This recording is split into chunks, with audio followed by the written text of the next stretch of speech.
Shalom, shalom, soyez bénis en ce jour, que la grâce, la paix de Dieu soit multipliée dans vos vies. Bienvenue à Vie Glorieuse. Vie Glorieuse, c'est une vie fondée, basée sur la parole de Dieu. Et bienvenue à Vie Glorieuse. Moi, c'est Essena Moti. Si tu viens de nous joindre sur cette page, sois la bienvenue. Si vous êtes là depuis, que l'Éternel vous bénisse. Et merci de commenter, de liker et de partager. Merci et que la gloire revienne à notre Seigneur Jésus-Christ. Aujourd'hui, Genèse 12, le verset 1, la Bible déclare que l'Éternel dit à Abraham: quitte ton pays, ta patrie et ta famille et va dans le pays que je te montrerai.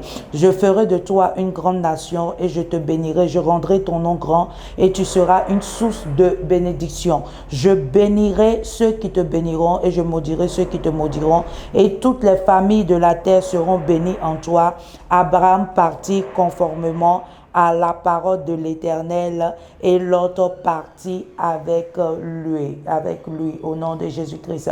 Donc ici, la Bible nous dit que l'Éternel a dit à Abraham de quitter son pays et d'aller dans le lieu qu'ils allaient lui montrer. Mais la Bible déclare dans le verset 5 qu'il partit et se rendit dans le pays de Canaan et ils arrivaient là. Et dans le verset 6, la Bible dit: Abraham traversa le pays jusqu'à l'endroit appelé Sichem, jusqu'aux chênes de Morée. Les Canaans occupaient alors le pays. L'Éternel apparut à Abraham et dit: c'est à ta descendance que je donnerai ce pays. Et Abraham construisit là un autel en l'honneur de l'Éternel qui lui était apparu. Donc, la Bible dit que quand Abraham fut arrivé dans ce pays que l'Éternel allait lui donner, il est arrivé un moment où il a eu de la famine. Et quand il y a eu la famine, dans le verset 10, la Bible dit que Abraham prit sa femme et sa femme et tous ceux qui étaient avec lui et il est descendu en Égypte. Mais quand il est descendu en Égypte, la Bible déclare que dans le verset 11, comme il était sur le point d'entrer en Égypte, il dit à sa femme Saraï: écoute-moi, je sais que tu es une belle femme. Quand les Égyptiens te verront, ils diront: c'est ma femme, et ils me tueront, tandis que toi, ils te laisseront en vie. Présente-toi comme ma soeur, afin que je sois bien traité à cause de toi. Donc ici, Abraham était en train de dire à sa femme de mentir et de dire qu'il était sa soeur. Bien certes même qu'elle est sa soeur, parce que si vous lisez dans Genèse chapitre 20, le verset 12, la Bible dit que Sarah est la fille de son père, mais pas la fille de sa mère. Disons que Saraï était la demi-sœur d'Abraham. Mais le fait qu'il est rentré en Égypte et il a dit que c'était sa sœur, que ce n'était pas sa femme, là aussi il a menti. Il a menti à cause de quoi? Parce que la peur s'est emparée de lui. La peur s'est emparée de lui.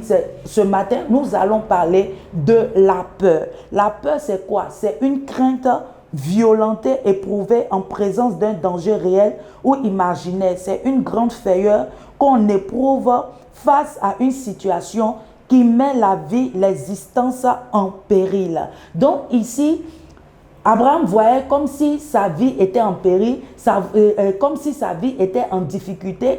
Il a oublié même carrément que c'est l'Éternel qui lui avait dit de quitter d'un point A à un autre point B. Il a oublié complètement les promesses que l'Éternel lui avait données et il a perdu sa confiance en l'Éternel. Et il a mis au devant de lui ce qui était peur, ce qui était la crainte, ce qui était les difficultés. Et en plus de cela, il a envoyé aussi le mensonge. Il a envoyé le mensonge dans sa vie. Parce que si vous voyez à la suite, il a dit à sa femme dans le verset 13, « Présente-toi donc comme ma soeur. » Là, la peur l'a amené à mentir. Et sa femme aussi, dans le verset 14, la Bible dit: lorsque Abraham fut arrivé en Égypte, les Égyptiens virent que la femme était très belle. Les intendants de Pharaon virent et se vantèrent auprès de Pharaon. Dans le verset 16, il dit: il traita bien Abraham À cause d'elle, et Abraham reçut les brebis, les bœufs, les ânes, les serviteurs et des servants, des ânesses et des chameaux. Donc Abraham a oublié complètement toutes les promesses que Dieu lui avait données. Et il a oublié que c'est Dieu qui l'avait envoyé dans ce pays. Mais à cause de la famine, et il est rentré en Égypte, la peur s'est emparée de lui et il a oublié complètement que l'Éternel est avec lui. Mais l'Éternel est tellement bon, l'Éternel est tellement rempli d'amour, l'Éternel est rempli de compassion, l'Éternel est tellement rempli de grâce qu'il a montré son amour envers Abraham. Et tu vas prendre avec moi en ce jour 1 Jean 4, le verset 18. Il dit, il n'y a pas de crainte dans l'amour, mais l'amour parfait chasse la crainte. Car la crainte porte avec elle du tourment.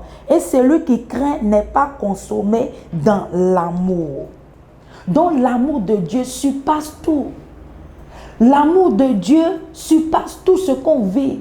Et l'amour de Dieu a montré à Abraham que malgré qu'il n'avait plus confiance en Dieu, malgré que la peur s'est levée, la peur s'est manifestée, Dieu lui a montré qu'il est un Dieu qui était toujours avec lui. Et il a montré cela dans sa vie en comment? Il a frappé Pharaon et il a frappé Pharaon d'un fléau et avec toute sa famille. Il a frappé Pharaon d'un fléau avec toute sa famille. Et le Pharaon, quand le Pharaon s'est levé, le Pharaon a redonné Sarah à Abraham. Donc combien de fois, des fois la peur s'empare de nous. Combien de fois il y a la crainte qui s'empare de nous. Et on pose des actes, on pose des actions qui nous amènent à rentrer dans la crainte, qui nous amènent à rentrer dans des difficultés, qui nous amènent à rentrer dans des choses. Mais j'aimerais exhorter une personne ce matin, comme Abraham. Abraham n'a plus confiance en Dieu à cause de la famine, parce qu'il rentrait dans le pays d'Égypte, mais l'Éternel ne l'a pas laissé. Donc en ce jour, j'aimerais t'exhorter, quelle que soit la peur qui est au-devant de toi, quelle que soit la peur qui est en train de surgir dans ta vie, quelle que soit cette crainte-là qui est en train de surgir dans ta vie, j'aimerais te dire que l'amour de Dieu surpasse tous ces genres de choses. Tout ce qui est en train de s'élever actuellement, l'amour de Dieu surpasse. Donc crois en l'amour de Dieu. L'amour de Dieu est grand. L'amour de Dieu est puissant. L'amour de Dieu est extrêmement majestueux. L'amour de Dieu, c'est inexplicable. Donc, crois en l'amour de Dieu. Donc, quelles que soient les situations que tu seras là et l'ennemi va mettre la peur devant de toi, crois que le Seigneur est là avec toi. Le Saint-Esprit est là avec toi pour te délivrer de toutes les choses dans lesquelles tu te trouves. Et tu vas incliner ta tête, tu vas dire, Père, au nom de Jésus-Christ, Éternel, malgré la peur, malgré, Seigneur, les choses, Seigneur, que je rencontre, Éternel, je prie au nom de Jésus-Christ que tu m'aides, Seigneur, oh Papa, à croire seulement, Seigneur, en ton amour, au nom de Jésus-Christ. Merci, Éternel, pour tout ce que tu fais. Au nom de Jésus-Christ que nous avons prié. Amen. Et voilà 3 points que tu dois retenir. Les 3 points que tu dois retenir, les points que l'Éternel a donnés à Abraham. Il enseignait à Abraham, c'était qu'il l'aimait malgré tout. L'Éternel t'aime malgré tout. Et le deuxième point, l'Éternel te conduit et l'Éternel te dirige. Et le troisième point, c'est que aie foi en l'Éternel. Tu dois mettre ta foi en l'Éternel. En tout ce que tu traverses, tu dois mettre la foi.